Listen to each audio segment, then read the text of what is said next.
Let's go. On Breakfast with Vossy and Brandy, the back page with Michael Carayannis. MC, good to have you on. Hello. Yeah, the head's a bit itchy, Vossy. Thanks for asking. Yeah, well, Did I see you on a podcast the other day with a beard? with a beard? With a what? A beard. Oh, Yeah, with a beard. It's just the growth. It's the non-TV growth, boys. Come on. And Don't we have had any TV commitment, so... yeah, Wild. we had a caller very early on this morning, MC, and we're coming to you from Landsvale, just off the Hume Highway. We're watching the cars go by now, but and he said, "Go well for David Riccio is you can't steal that." But he came up with Michael could use carry on.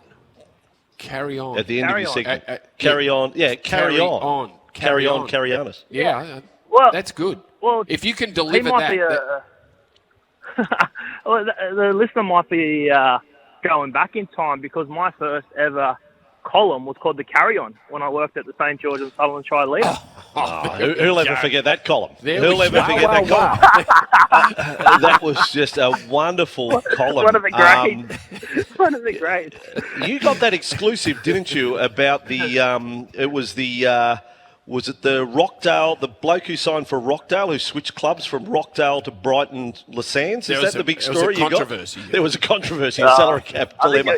You might be code switching there. There's no rugby league team called Rockdale, Vossy. Come on. No, true. No, you had that story about the bloke who was he was at doing the chook raffle and he was keeping two and putting two in. That was the big story you had. Are you being serious? Amazing. Yeah. Big zucchini is Okay. what I used to write about. MC, there is so much happening. Where do you want to start? I know. Where do you want to start? You boys tell me, like, it's just been Terrell the May. past couple Terrell May, explain what happened there. Yeah. Oh, well, it sort of, word started getting around late yesterday because clubs had been reached out to, I guess, by Terrell May's management to say that, look, he's just been told that he's no longer at the Roosters. Will you be interested? And straight off the back of that, calls were flying everywhere from clubs to journos to clubs on the fact of trying to get to the bottom of what's actually transpired here, right? Because you look at Terrell May, you look at that Roosters lineup, you look at the fact that they've lost Jared Hargraves, and you go, well, is there anything untoward that's unfolded here? And clubs wanted to know that before they started to get into a bidding war for Terrell May, because I'm telling you, boys, there'll be 4, 5, 6 clubs in for him, right? That was the gauge I was getting yesterday, the fact that he's so easily sellable based on on-field performances. What the Roosters and people are saying close to Terrell is the fact that, the Roosters have made a decision based on a better balance to their salary cap. And straight away the theory goes, well, will they make a play for Ben Hunt? Right? Well, what's the they better balance? To make a play for Ben Hunt? So are they saying they've got too many middles? Like, that's Apparently. what that means. That means they're apparently that's the official line, boys. Whether or not there's more into it, we haven't been able to get that yet. That's cap. Yeah. They knew that 3 months. Well, what month did he do his new deal? I mean, come on, that's his cap. Now, here's a rumour. Okay, here's the domino effect. So on the text, and this is what we've asked our listener to do this morning, come up with mail, what you're hearing. 158 says, rumour going around that Xavier Willison, 3-year deal at the Roosters, boys, is it true? Have you heard anything about Xavier Willison, who is I think he's a really good talent. Surely the Broncos hang on to him. I think he stays put. If I'm my money on Xavier Wilson, will be staying put at the Broncos.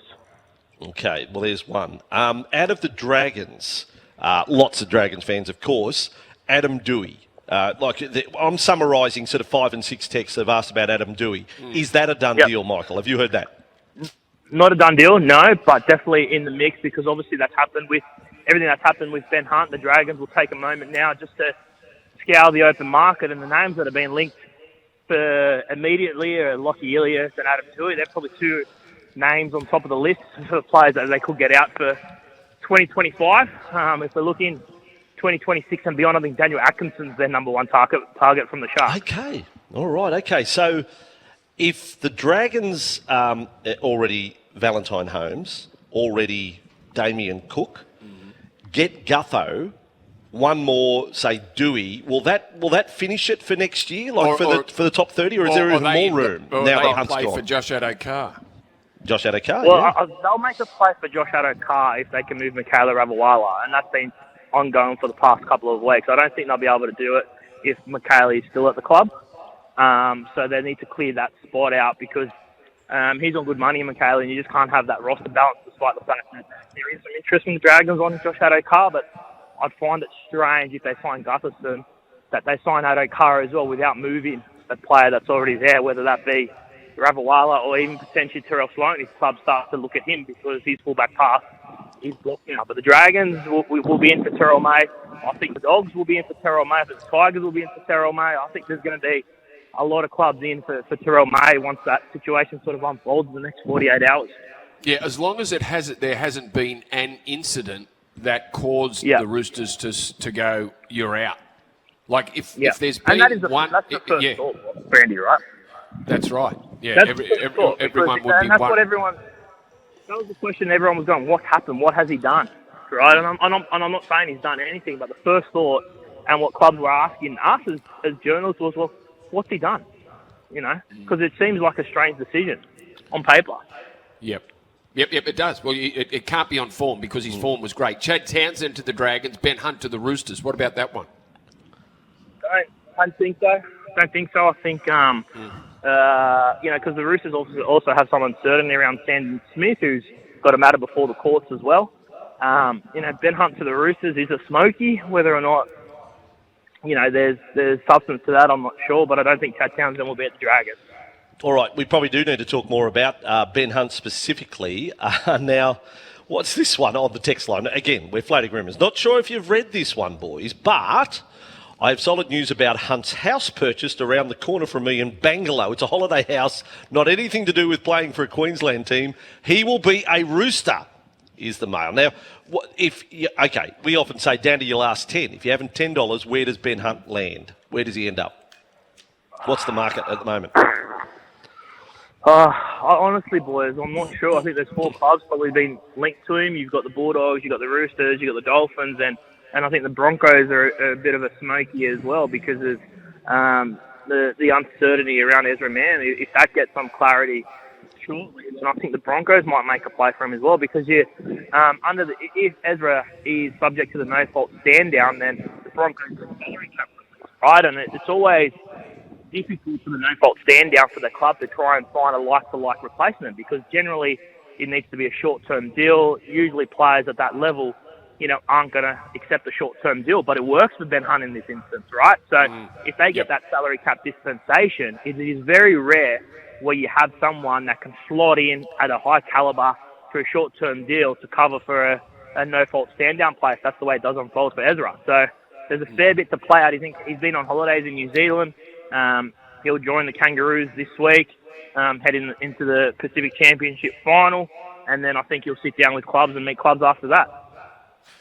There is so much happening here at the Blue Star Air Conditioning showroom, Vossy. I might have missed it if you've covered off on Clint Gutherson, but will Gutho be a Dragon? Yeah, by the end of the weekend. Like November 1 is today, so it all happens. Other clubs could enter the market today and speak freely, negotiate freely. Do you think that would expedite whatever negotiations or whatever stage the Dragons are at, Michael? No, I think he'll be a Dragon, boys. I think they've just got to iron out some details, particularly around that third season and what Clint Gutherson may be worth in that third year. That's probably the sticking point. The Dragons are prepared to stump up basically full freight for him next season and a large chunk of that for the year after. Don't forget he's got 12 months left on his Parramatta deal. The Eels might contribute $1, similar to what the Dragons have done with Ben Hunt, or sort of a clean-cut break there. But no, I'd expect him to be at the Dragons. Okay, Ryan Pappenhausen. Any news on Ryan Pappenhausen, who has been offered a contract, but it's $250,000-$300,000 less than what he's on. So, do you expect him to stay at Melbourne or pop up somewhere else? And there's not that many clubs that need a fullback or can even afford a fullback worth $750,000, $800,000 or more. Yeah, the Storm probably been surprised the fact that this hasn't been done yet. They were confident of getting it done before November 1. We're at that stage now. I think the only other club that would be in for Pappenhausen would be the Bulldogs. So I think it will come down to the Storm or the Bulldogs for Pappenhausen.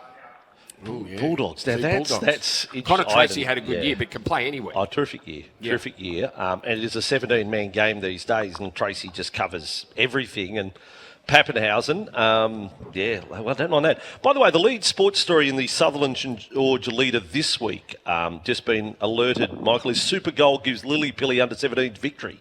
That's the lead story this week, just covering off there. Mail here, Adam Elliott to the Roosters. Obviously, that's a Millie Elliott link. Is that all that would be the foundation for that, or has there actually been some sort of discussion? Not one that I've heard, Blitz. No. All right. Okay. Jeez, we're working through them. Roosterman says, I live in the Shire and MC is famous around these areas. Well, that's just a silly text. You got the wrong bloke there. You got the wrong, just totally wrong. Not right.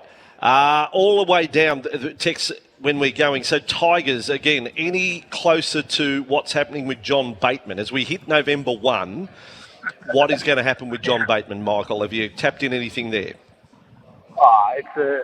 It's a messy situation between the Tigers and John Bateman. The Tigers don't want John Bateman to return, and John Bateman particularly doesn't want to return to the club. So he's got to be there back at pre-season training. I think just before Christmas is the intention. Obviously, he had that link with Manly, and Manly have to move a player to accommodate him, and they haven't been able to do that.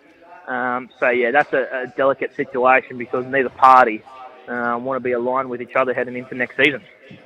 Where do you think Josh Addo-Carr will bob up, and will he be able to command the same amount of money that he was on at the Bulldogs? Surely not. No, he won't. He won't, boys. He was on around $550 at the Bulldogs. His original asking price a couple of weeks ago was around $500 for 3 years. Don't think any club, or no club, came at that.